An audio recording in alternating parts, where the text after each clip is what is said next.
pas. J'ai la foi. Amen. Tout compliqué. Je m'installe. Vous savez comment j'ai commencé ma journée ce matin? Lorsque, café Bible, déjà, c'est pas mal. Souvent un petit rituel, on va dire, un bon rituel, on va dire. Commencer la journée comme ça. Et je l'ai commencé en demandant pardon à Dieu. Parce que voilà que j'ai préparé ce message. Et alors que j'ai fini de le préparer, je me dis, mais c'est peut-être compliqué, peut-être que les gens, certaines personnes ne vont pas comprendre au niveau intellectuel, etc. Et j'ai eu cette pensée-là et je me suis repenti devant Dieu, j'ai demandé pardon parce que c'est Dieu qui donne l'intelligence. C'est lui qui ouvre l'intelligence. Et moi-même, je ne suis pas intelligent. Les personnes dans cette salle, excusez-moi, personne n'a bac plus 20. Il y a des bac plus 20 dans le monde. Hein. Et le Seigneur a choisi les choses folles de ce monde, je ne dis pas que vous êtes fous, pour confondre les plus fortes. Il a permis que des personnes même sages aux yeux de ce monde ne reçoivent pas la connaissance que nous avons reçue lorsque nous avons ouvert nos cœurs au Seigneur. Le Seigneur nous a tirés à lui. Et j'ai commencé comme ça cette journée lorsque j'avais fini de préparer ce message. Et ce message, c'est seulement l'étude d'un verset de la parole de Dieu. On va l'afficher, Genèse 1 au verset 27. Ce verset, il est simple et on aurait vite fait dans notre lecture de la Genèse de passer rapidement à autre chose. Mais lorsqu'on médite la parole de Dieu, vous savez, un seul verset, ça peut nous prendre des heures pour tout examiner. Donc, ça nous dit que Dieu créa l'homme à son image. Il le créa à l'image de Dieu. Il créa l'homme et la femme. Jusqu'ici, pas de problème. Je pense qu'on a saisi ce que la parole a dit. Mais le premier point, c'est que Dieu a créé l'homme. Ce verset de la parole de Dieu dit que c'est Dieu qui a créé l'homme et la femme. Dieu qui a créé le monde et tout ce qu'il contient. Et nous, en tant que chrétiens, nous devons être convaincus que c'est bel et bien Dieu qui a créé l'homme. Dieu qui a créé l'homme et non pas l'homme qui a créé Dieu. Vous voyez où je veux en venir. Certaines personnes pensent vraiment que ce sont des hommes qui ont créé l'existence de Dieu. Et la Bible dit au contraire que Dieu a mis dans le cœur des hommes la pensée de l'éternité. Ça, c'est écrit dans Ecclésiaste 3 au verset 11. Les hommes, alors que depuis le commencement, ont connu la désobéissance, le péché par Adam et Ève, vont avoir cette pensée de l'éternité. Alors, l'homme, dans sa nature pécheresse, a reçu cette pensée de l'éternité. Certains, certes, vont créer des religions faites de main d'homme, des religions païennes, mais d'autres ont cherché l'éternel. L'éternel qui se laisse trouver. Et dans la Bible, ce qui est marrant, c'est que dès le premier verset, la Genèse dit « au commencement, Dieu ». Elle ne dit pas « je vais t'expliquer par un algorithme ultra compliqué comment Dieu est venu le premier sur cette terre, comme certains peuvent a été créé le premier, comment il a tout fait de A à Z ». Ça nous donne pas toute la minutie que nous, parfois, nous voudrions comprendre. Mais la Bible dit très simplement « au commencement, Dieu ». C'est-à-dire que Dieu n'a pas besoin de se justifier sur son existence. Il n'a pas besoin de se justifier sur sa suprématie, sur sa grandeur. Il n'a pas besoin de se justifier pourquoi lui, il est Dieu et nous sommes les hommes. Il est simplement Dieu et nous devons le croire. Il est simplement Dieu et c'est déjà pas mal. Il est écrit au commencement Dieu. Il est celui qui a créé ce monde. Celui qui a créé l'humanité. Et moi, Christian, ce matin, je n'ai pas besoin d'exprimer plein de choses pour prouver l'existence de Dieu. Vous savez pourquoi? Parce que je suis qu'une petite créature Et à aucun moment, je n'ai vu de l'argile discuter avec d'autres argiles et dire, je pense que le potier, c'est nous qui l'avons créé. Ce serait quand même illogique de la part de l'argile qui n'a même pas la bouche pour s'exprimer. Et nous-mêmes, petites créatures que nous sommes, nous voudrions combattre l'idée de l'existence de Dieu alors que c'est lui-même qui nous a créés. Dieu, il est suffisamment puissant pour se révéler à qui il veut. Ce matin, je ne vais pas convaincre quelqu'un de l'existence de Dieu, mais c'est lui qui se révèle à qui il le désire. C'est lui qui parle au travers de qui il veut et qui fait prendre conscience de son existence. Pourquoi je vous dis ces choses alors que dans la salle, je pense que tous croient en l'existence de Dieu? Parce que beaucoup de personnes, justement, autour de nous, ne croient pas en l'existence du Dieu révélé dans la parole de Dieu, dans la Bible, et vont même parfois contester avec nous des vérités bibliques et vont même avancer certains arguments. Ces personnes vont dire, mais moi, je me base sur la science, je suis pas dans tes histoires de foi, etc.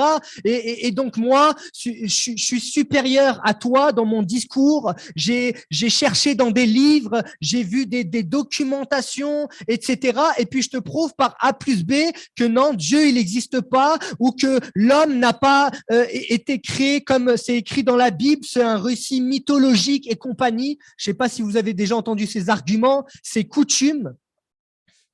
Ces hommes vont dire ces choses-là et souvent dire que la science, elle est opposée avec la foi. Et j'aimerais vous dire que ce n'est pas du tout le cas. La foi ne peut pas être opposée à la science. Parce que qui c'est qui a créé la science si ce n'est Dieu? D'ailleurs, je ne sais pas si vous le savez, mais il existe beaucoup de scientifiques qui sont chrétiens. Et dans l'histoire de l'humanité, il y a des hommes scientifiques qui ont été chrétiens et qui ont changé le cours de l'humanité. Et là, à aucun moment, en face de ces hommes-là, de renommée internationale, on a dit, mais pourquoi tu es croyant et en même temps tu nous parles de science? Ça n'a pas de sens. Vous savez que le dernier prix Nobel de la paix, c'est un chrétien. On ne va pas lui dire, mais pourquoi tu es chrétien? La paix qu'il communique aux autres, ça lui vient de sa foi. Et c'est nous ce que nous connaissons en tant qu'enfants de Dieu. Einstein, Copernic, Isaac Newton, aucun de ces hommes-là ne nie l'existence de Dieu. Il y a des scientifiques qui sont chrétiens, il y a des scientifiques qui croient éventuellement qu'il y a une force, qu'il y a quelque chose qui a créé l'univers parce qu'après toutes leurs études, après toutes leurs recherches, ils ne peuvent pas nier la main qui est posée sur cet univers, que c'est plus grand qu'eux, ça les dépasse, ça ne peut pas s'expliquer. Et même si certains vont parler de théorie du Big Bang, par exemple, mais qui est-ce qui a fait ce Big Bang? Le point de départ, il est où? Et il ne s'explique pas scientifiquement. Il y a à chaque fois des théories. Mais attention, lorsqu'on vous parle de théorie, ce n'est jamais des preuves, ce n'est jamais quelque chose de certifié. C'est une théorie. C'est une probabilité qu'ils ont avancé. Isaac Newton, fondateur de la physique quantique, la physique théorique classique, a dit « Ce que nous savons est une goutte. Ce que nous ignorons et l'océan », c'est un scientifique, l'incomparable disposition et harmonie de l'univers, tout cela n'a pu se faire que selon les plans d'un être éternel, doué de sagesse et de puissance. Et les hommes que vous allez croiser dans la rue, au bistrot, vont vous dire, mais il n'y a pas d'être supérieur qui a créé l'univers. Ils contredisent Isaac Newton. Je pense qu'ils ne font pas le poids face à lui au niveau scientifique. Vous savez, au niveau de l'homme, on est capable de créer, on est capable d'inventer, chose que les animaux ne peuvent pas faire, par exemple. Alors, on a vite fait de se croire hautement supérieur. Est-ce que quelqu'un a un iPhone dernier cri, là, l'iPhone 11? Toi, tu as un iPhone ou pas? Je crois que le téléphone le plus élevé en termes de capacité à filmer au niveau de la caméra, je crois qu'il fait jusqu'à 25 millions de pixels. C'est différent des Nokia de l'époque où il n'y avait même pas la caméra. Donc, il y a eu une avancée technologique incroyable. L'homme crée, il est capable de beaucoup de choses. Mais l'œil humain qui a été créé par Dieu, vous savez combien il fait, lui? Il ne fait pas 25 millions de pixels. Il fait 576 mégapixels. Est-ce le hasard qui a créé ça? Est-ce le hasard qui a créé ça? Non, c'est Dieu. Mais alors que nous marchons, nous, chrétiens, ce matin, alors que nous marchons selon la vérité de l'Évangile, nous pouvons être déstabilisés par des arguments contre Dieu ou contre la foi, et parfois, on ne sait pas répondre face à cela. On n'avait pas prévu que, alors que nous croyons et que nous plaçons notre foi en Dieu et qu'on a raison, on ne va pas discuter avec Dieu, on n'avait pas prévu que devant nous, il y ait des arguments qui disent le contraire. Et parfois, on va se sentir comme déstabilisé, comme si un peu cette personne, elle avait raison, parce que, finalement, comment je fais? J'arrive pas à lui répondre, j'ai pas les mots adéquats, les mots suffisants.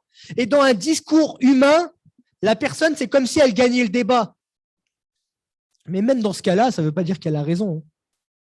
Sur le moment, elle a placé des arguments, etc. Puis devant Dieu, les arguments, ils sont balayés face à la vérité de l'Évangile. Mais c'est important pour cela, notamment, que nous, les chrétiens, nous puissions étudier ce que l'on appelle, avec des grands mots, l'apologétique. Ça veut dire la défense de la foi. Comment, en fait, on peut défendre notre foi. Pas qu'on ait besoin, nous, de défendre Dieu, mais face à une personne qui réfute l'Évangile ou qui refuse des choses telles que la création de Dieu, quel argument nous pouvons avancer? C'est quoi ces arguments que les autres, ils ont? Et si je me renseigne sur ces choses, je ne vous demande pas de devenir un intellectuel, un théologien, etc., mais il est important de réfléchir par rapport à ces choses. Si j'ai une discussion avec ces personnes, je ne veux pas être perdu, je veux en savoir de ce qu'il en est, je veux m'intéresser à l'autre, c'est une preuve d'amour également, de savoir ce qu'il pense, même s'il pense mal, Seigneur, mais Seigneur, moi, je veux comprendre pourquoi il pense ça, c'est quoi son argument, et puis comment lui répondre avec ton amour pour qu'il puisse comprendre. Ces hommes vont avancer toutes sortes de théories comme l'évolution, vont chercher à comprendre comment l'homme a évolué et comment il est arrivé jusqu'à notre époque actuelle. Et c'est normal, c'est intéressant, c'est l'homme, comment il est arrivé jusqu'à notre époque, comment il est arrivé jusqu'en 2021. C'est normal que l'homme se pose ces questions. Parce que rappelez-vous, le texte que vous citez dans Ecclésiaste au chapitre 3, il a mis dans le cœur de l'homme la pensée de l'éternité. Et puis l'éternité, c'est long, mais lui, il veut comprendre c'est quoi le commencement pour lui, etc. C'est l'histoire. Alors certaines personnes ont inventé des théories avec la possibilité que l'homme, vous le connaissez, soit descendu du singe. Il y en a qui vont dire soit descendu du quadrupède et d'autres vont dire mais l'homme soit descendu du vertébré. Et là, c'est important d'écouter ce que je vais vous dire. On peut, au niveau scientifique, reconnaître des similitudes entre l'anatomie de l'homme et des vertébrés, par exemple. Oui, il y a une similitude. Donc, la personne va vous avancer cet argument. Oui, il y a des similitudes. Mais en aucun cas, ces similitudes constituent des preuves d'une quelconque évolution à partir de l'animal. Et ça, il est important de l'intégrer. Et ce que vous pourrez dire à ces personnes, c'est que, OK, il y a des similitudes, mais ces similitudes nous permettent plutôt d'observer l'œuvre d'un créateur commun. C'est Dieu qui a créé l'homme et lui-même qui a créé les animaux. Oui, il y a des similitudes, mais c'est l'œuvre d'un créateur commun. Et la parole de Dieu étaye ce discours. Dans 1 Corinthiens au chapitre 15 et au verset 39, ça nous dit « Toute chair n'est pas la même chair, mais autre est la chair des hommes, autre celle des quadrupèdes, autre celle des oiseaux, autre celle des poissons. La Bible affirme clairement que la chair de l'homme et celle du quadrupède sont différentes. Donc, nous ne descendons pas, d'un singe, d'un quadrupède ou même d'un vertébré. Et ça fait plaisir à entendre, on est d'accord? On ne descend pas de cela. Il y a d'autres personnes qui essayent d'expliquer l'évolution de l'homme des temps anciens jusqu'à aujourd'hui. Mais vous savez, ils essayent d'expliquer l'évolution. Mais il n'y en a aucun qui peut essayer même d'expliquer l'arrivée du premier homme sur Terre. Essayez de trouver des scientifiques qui avancent des arguments concrets de l'arrivée du premier homme sur Terre, il n'y en a pas. En revanche, la parole de Dieu, dans sa simplicité apparente, déclare que l'homme a été créé de façon directe par Dieu. De façon directe, le 5e jour, dans Genèse 1, verset 27, il a été créé à partir de la poussière et cet homme possède dès la base une âme formée à l'image de Dieu. Dès le commencement, il a une âme formée à l'image de Dieu. L'Éternel Dieu forma de la poussière de la terre, il souffla dans ses narines un souffle de vie et l'homme devint un être vivant. Ça, c'est dans Genèse 2 au verset 7. Parce qu'il y a ces théories-là qui parlent qu'on vient d'un singe. Voilà, certains auraient raté quelques branches. Et certaines autres personnes disent, OK, pourquoi pas? Des personnes qui disent, oh, pourquoi pas, il y a un créateur sur cette terre, et pourquoi pas qu'il a créé l'homme et la femme, mais à la base, cet homme était sans possibilité de s'exprimer, il était un peu, on va le dire, bête, voilà, il n'avait pas toute la lumière nécessaire, etc. Et que donc l'homme a évolué à partir d'une forme inférieure et que progressivement, il est devenu comme nous le sommes. Ça, certaines théories qui sont exprimées, parfois même, je crois même, parfois dans des milieux dits chrétiens. Alors que certains pensent qu'il y a eu un long processus d'évolution concernant le développement du corps humain, du cerveau humain, etc. J'aimerais vous dire que cette croyance, elle est erronée. Dès le commencement, l'homme a reçu de Dieu un rôle, vous le savez, de gestionnaire. Et si Dieu a donné un rôle de gestionnaire à l'homme, c'est qu'il était dans tout son bon sens, capable de donner des noms même aux animaux, capable de gérer ce que Dieu lui avait confié. Parce que Dieu ne va pas confier des choses à quelqu'un qui n'est pas capable de les gérer. Il a nommé les animaux. Il devait cultiver le jardin, veiller sur lui. Ces tâches démontrent que l'homme était doué déjà d'une intelligence qu'on pourrait qualifier d'évoluée. Donc, cette théorie ne tient pas la route. Et il en pouvait être autrement, puisque Dieu nous a fait à son image et à sa ressemblance. À son image et à sa ressemblance. Amen. Le point suivant, c'est que Dieu, il nous a fait à son image. Puis Dieu dit, faisons l'homme à notre image. Dans Genèse 1, verset 26, à notre image, selon notre ressemblance, et qu'il domine sur les poissons de la mer, sur les oiseaux du ciel, sur le bétail, sur toute la terre et sur tous les reptiles qui rampent sur la terre.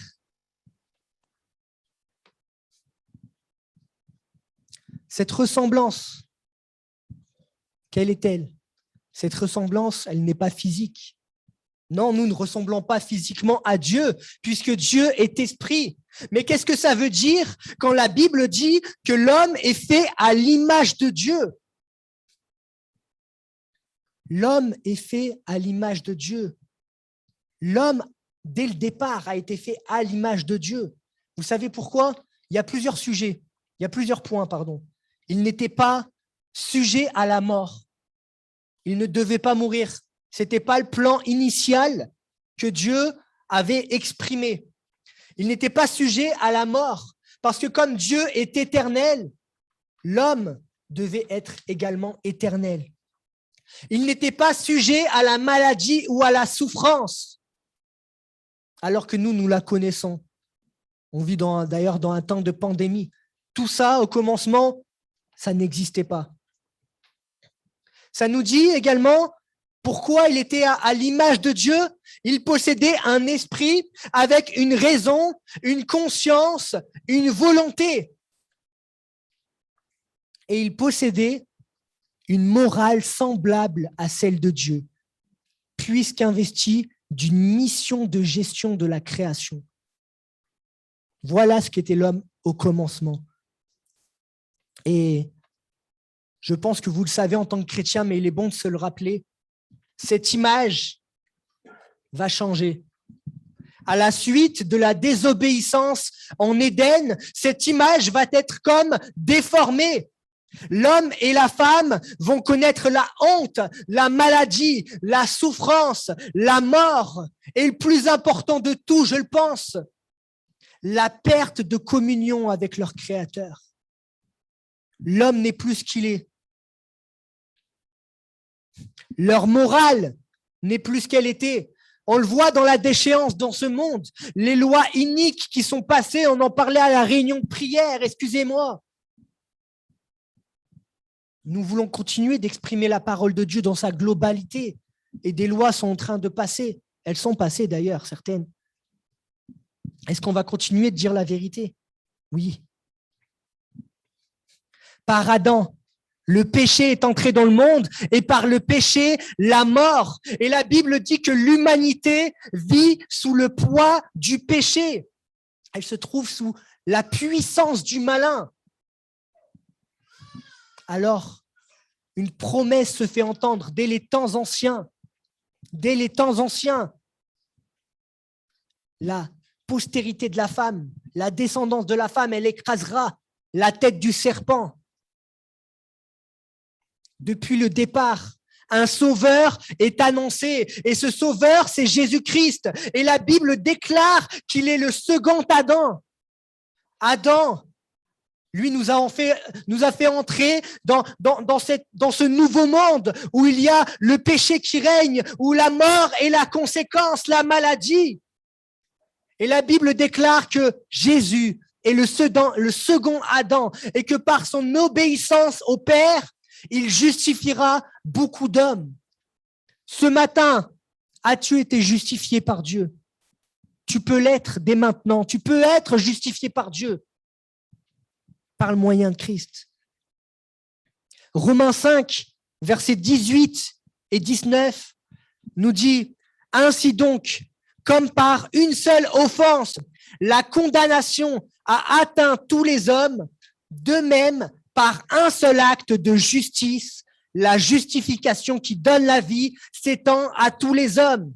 Car, comme par la désobéissance d'un seul homme, beaucoup ont été rendus pécheurs, de même par l'obéissance d'un seul, beaucoup seront rendus justes. » Dieu nous offre, même ce matin encore, de restaurer cette relation avec lui, de restaurer ce qui était prévu à l'initial et de vivre l'éternité avec lui par le moyen du sacrifice de Christ. Dieu créa l'homme à son image. Un autre point, j'ose l'exprimer, c'est un sujet pas évident, j'ai hésité longtemps avant de le dire. C'est l'ordre de Dieu concernant l'homme et la femme. Dans le verset que je vous ai lu, ça nous dit Dieu créa l'homme à son image, il le créa à l'image de Dieu, il créa l'homme et la femme. On a lu au départ comment Dieu a créé le premier être humain masculin. Maintenant, lisons aussi comment Dieu a créé la première femme. Dans Genèse 2, versets 21 à 23. Ça nous dit que Dieu fit tomber un profond sommeil sur l'homme qui s'endormit. Il prit une de ses côtes et referma la chair à sa place. L'Éternel Dieu forma une femme de la côte qu'il avait prise de l'homme et il l'amena vers l'homme. On connaît ce passage. Et l'homme dit, voici cette fois, celle qui est os de mes os, chair de ma chair. On l'appellera femme parce qu'elle a été prise de l'homme ou tirée de l'homme. Pourquoi je vous lis ces textes alors que vous les connaissez? Ce texte, simplement, comme d'autres de la parole de Dieu, exprime, contrairement à ce que nous dit la société, et en ce moment de manière active, plusieurs choses. Premièrement, déjà, il est écrit, il créa l'homme et la femme. Il n'y a pas de hasard par rapport au positionnement de ces deux mots, l'homme et la femme. Il y a un ordre créationnel. Il y a un ordre dans la création. Dieu a choisi de créer l'homme premièrement, puis de créer la femme. Est-ce qu'on est d'accord avec ça? Deuxièmement, Dieu n'a pas créé l'homme et l'homme. Il a créé ni la femme puis la femme. Il a créé l'homme puis la femme. Et puis de manière très gentille, je vais pas détailler davantage. Je pense que vous avez compris. Dieu créa l'homme, puis créa la femme. Et on ne doit pas changer cet ordre créationnel. N'allons pas inverser l'ordre que Dieu lui-même a institué. Il a créé l'homme, puis la femme, et ça a un sens. C'est important à comprendre. Dans notre société actuelle, les valeurs dites chrétiennes qu'il pouvait y avoir en France sont totalement renversées. Les valeurs bibliques conformes à la saine doctrine sont complètement balayées. Et des fois, ça passe par des choses très simples. Excusez-moi si je choque. À l'époque du temps de, allez, je ne vais pas dire de date pour pas froisser, de quelques années en arrière, un salaire suffisait pour travailler.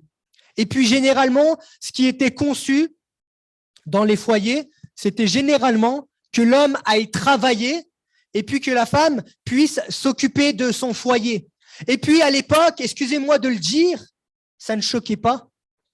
Ça ne choquait pas tant que ça. Et puis la femme qui voulait travailler pouvait le faire. Ce n'est pas vrai ceux qui disent que la femme était bloquée, qu'elle n'avait pas la possibilité de travailler. Je lisais un article qui disait qu'il y avait même des philosophes femmes qui étaient reconnues par de grands philosophes. Il y avait des femmes qui travaillaient en tout temps. Dans la Bible, il est fait mention de femmes qui déjà travaillaient, puis la Bible, ça commence à dater de quelques années, on est d'accord. Donc, on ne peut pas dire que la femme ait été privée autant que ça de liberté les années précédentes. Même si on voudrait le faire croire. Bien que je le dise, il y a eu des avancées. La femme a pu, faire des choses qu'auparavant, peut-être on ne lui autorisait pas à faire. Et ça, je suis tout à fait d'accord avec cela. Mais il y a quelque chose qui s'est perdu. Cet ordre créationnel. Puisque si Dieu a créé l'homme, puis la femme, c'est qu'il y avait non pas un désir chez Dieu de créer une inégalité entre l'homme et la femme, mais il ne voulait pas non plus une égalité. Il voulait une complémentarité. Amen. Et c'est différent. Parce que lorsqu'on va chercher à tout prix cette égalité en tout point, là, je ne parle pas de salaire parce que c'est normal, si tu fais le même travail, que tu aies le même salaire, on ne va pas parler de choses qui sont futiles comme celle-ci. Mais lorsqu'on parle d'égalité, ça veut dire, mais toi, tu es une femme, tu peux faire ce travail d'homme. Toi, tu es un homme, tu peux faire ce travail de femme. Et toi, qui es un homme qui, généralement, dans la société, il y a quelques années, tu travaillais et la femme s'occupait de la maison. Maintenant, on va inverser ça, la femme va aller travailler, etc. Et il n'y a pas de mal en soi dans l'exception qu'il pourrait y avoir. Moi-même, si Jessie a à cœur de travailler, je pourrais éventuellement rester à la maison. Mais n'allons pas oublier l'ordre créationnel, cette complémentarité. Et la Bible dit les choses très clairement à ce sujet. Alors que la société commence à nous dire, mais l'homme peut être une femme, la femme peut être un homme. Et puis, si on arrêtait de parler de hommes et de femmes et qu'on parlerait de genre, Voilà. Certaines personnes vont même dire, je suis excusez-moi, je ne sais pas si vous avez déjà entendu ces termes, un être non binaire. Je ne me définis pas par un certain genre. Voilà. J'ai un physique masculin, mais ne dis pas que je suis un homme, monsieur. Voilà, certaines vidéos qui tournent sur Internet et des personnes, et en même temps, une doctrine, un enseignement qui se fait de plus en plus présent, et même dans les dessins animés de nos enfants. Et il faut le dire, parce que bientôt, on ne pourra peut-être plus, alors j'en profite. La prédication de l'Évangile, c'est l'occasion de rappeler que la Bible parle des hommes, des femmes, de leurs différences et également de leur complémentarité. C'est une valeur. Pourquoi je dis ça en fait? C'est parce que la parole de Dieu insiste sur une valeur dans beaucoup de versets. Et cette valeur, c'est la valeur de la famille. Et lorsqu'on perdra cette valeur de la famille dans l'Église, je pense que ce sera fini. Le Seigneur cherche à préserver la famille. Mais la famille est attaquée de toutes parts. Elle est attaquée lorsqu'elle regarde la télévision. Le pire, c'est Netflix. Vous savez, les séries qui passent dessus, c'est incroyable. Vous voyez des dessins animés où Jésus est crucifié, il descend de la croix, il tue des gens sur Netflix. Et ça, c'est un public plus de 7 ans. Voilà, pour eux, à 7 ans, tu peux regarder ça. Voilà le genre de série qu'on passe sur la télé. Maintenant, il y a les réseaux sociaux. On confie, j'en parlais avec une ado, on confie des tablettes à des enfants de 2-3 ans et parfois les parents ne regardent même pas ce que leur enfant regarde et ils vont se retrouver à trouver des choses bizarres sur leur tablette, sur leur téléphone. Et je ne vais pas vous expliquer, vous avez compris ce qu'on peut mettre dans bizarre. Les séries, mais l'éducation également à l'école. Les maîtresses, les instituteurs font un travail remarquable d'enseignement aux enfants, mais ils enseignent selon les manuels qu'on va leur fournir. Et vous savez que derrière toute écriture, il y a une réflexion, il y a un enseignement, il y a une doctrine. Et parfois, il s'avère que sur certains sujets, la doctrine est fondamentalement opposée à ce que la Bible enseigne. Et il est indispensable pour nous de devenir ces chefs de foyer, de devenir ces bergers pour le petit troupeau que nous avons. Je le disais la semaine dernière rapidement. Nous avons l'obligation de prendre soin de nos enfants.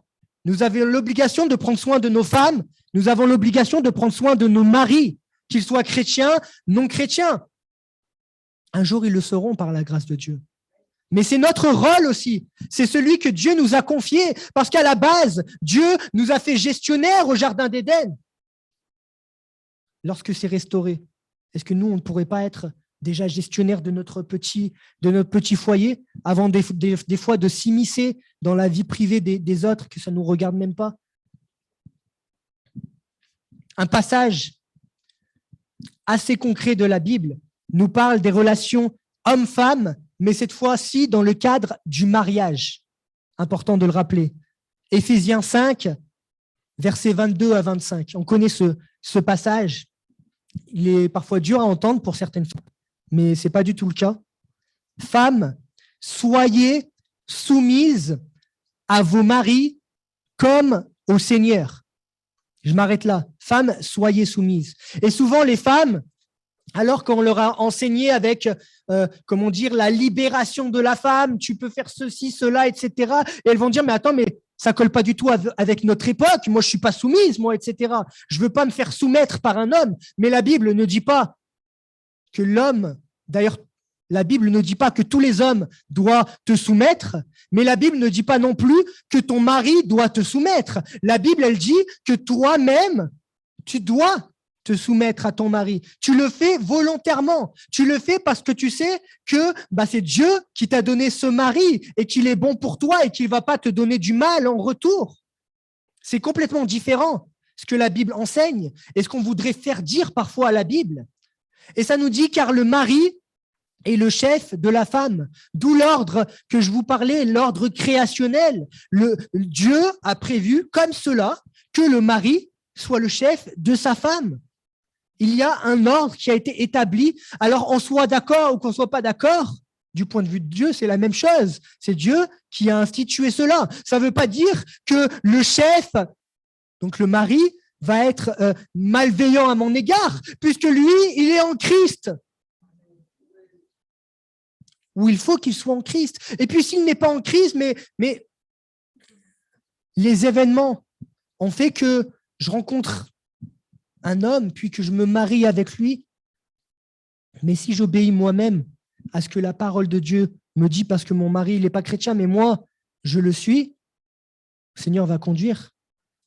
Moi, je vais être soumise à mon mari, malgré tout.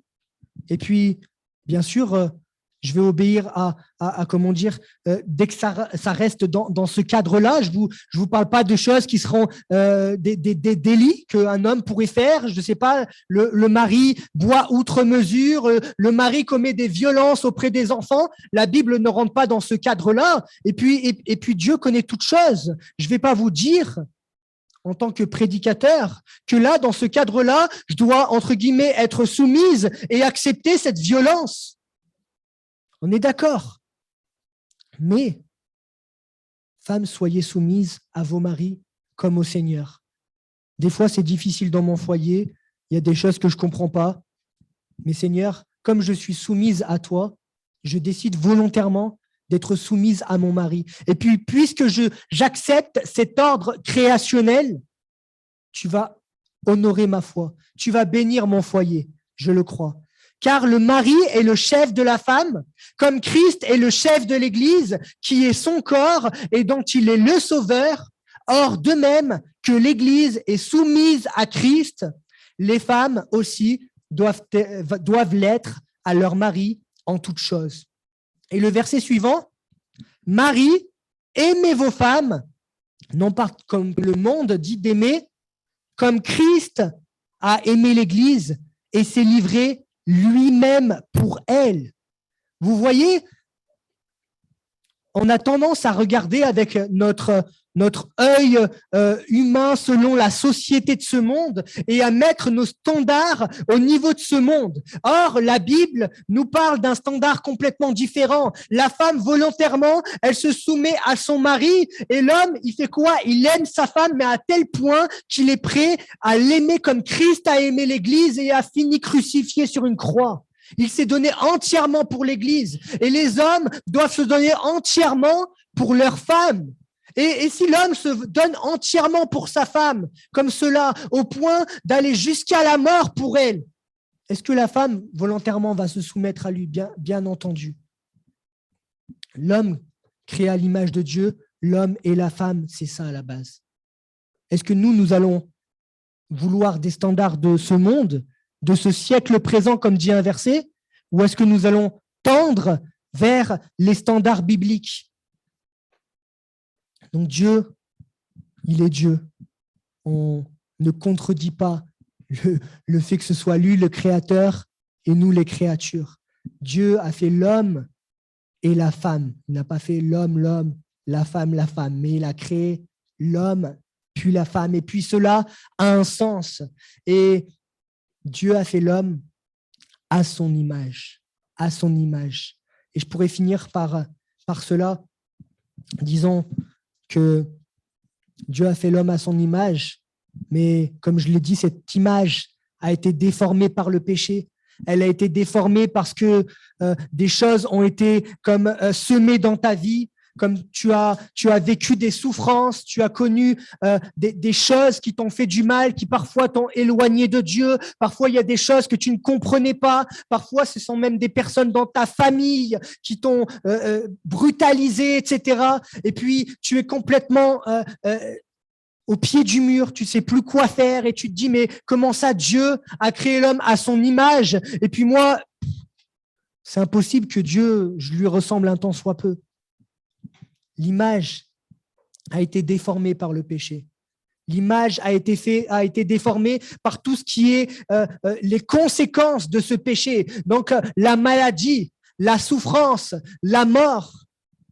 Mais la Bible dit que cette image peut être restaurée par le moyen de Christ, on l'a vu. Alors, j'aimerais finir simplement comme ça par un simple appel. On va fermer les yeux et puis courtement adresser une prière à Dieu. Et pendant que chacun a les yeux fermés pour respecter les autres, parce que c'est un moment entre nous uniquement et Dieu, moi-même, je vais fermer les yeux et j'aimerais pour que les personnes qui se sentent concernées faire une prière, que cette prière puisse résonner au-dedans d'eux-mêmes, qu'eux-mêmes puissent adresser une prière à Dieu et dire, mais Seigneur, moi je veux être, Seigneur Dieu, ton enfant, je veux voir cette relation restaurée avec toi. Seigneur, j'ai compris, Seigneur, cette différence entre ce qui était au commencement et Seigneur, le péché qui est entré dans le monde et dans ma vie. Et je sais que ça a fait des dégâts dans ma vie. Je sais qu'il y a des combats dans mon quotidien et toi, tu les connais, Seigneur Dieu. Mais Seigneur, je te remets ma vie entière ce matin. Seigneur, je veux être ton enfant. Seigneur, je veux, Seigneur Dieu, que ces combats actuels que je mène, Seigneur Dieu, je ne, Seigneur, perde pas, Seigneur Dieu, toute mon énergie à les combattre seul. Mais Seigneur, je veux, Seigneur Dieu, que comme à l'origine, Seigneur Dieu, je ne fasse qu'un avec toi. Seigneur, créer, Seigneur, renouer cette relation de proximité avec toi. Seigneur, merci de restaurer. Merci, Seigneur Dieu, Seigneur Dieu, reconstruire, Seigneur, ce vase, Seigneur, d'argile que je suis, Seigneur, afin que je sois une nouvelle créature en toi. Seigneur, merci, Seigneur Dieu, de nous instruire à nous, Seigneur, chrétiens, Seigneur, qui confessons ta parole, afin que, Seigneur, lorsque des personnes, Seigneur, peut-être mal intentionnées ou des personnes qui simplement ne te connaissent pas, viendront à nous donner des arguments, Seigneur, sur ta création, Seigneur Dieu, que nous puissions, Seigneur, par ta parole, leur répondre. Seigneur, tu nous donnes, Seigneur, l'intelligence. Seigneur, c'est à toi, Seigneur Dieu, que toute la connaissance appartient. Seigneur, c'est toi qui renfermes la véritable science. Seigneur, merci, Seigneur Dieu, de disposer nos cœurs à ton entendement. Seigneur, que chaque jour on croit dans tes voies. Seigneur, qu'on croit non pas dans la connaissance qui enfle, mais dans la connaissance qui vient de toi, celle qui est spirituelle, celle qui a une pleine utilité. Seigneur Jésus, que ton nom soit béni. Amen. Béni soit ton nom. Amen.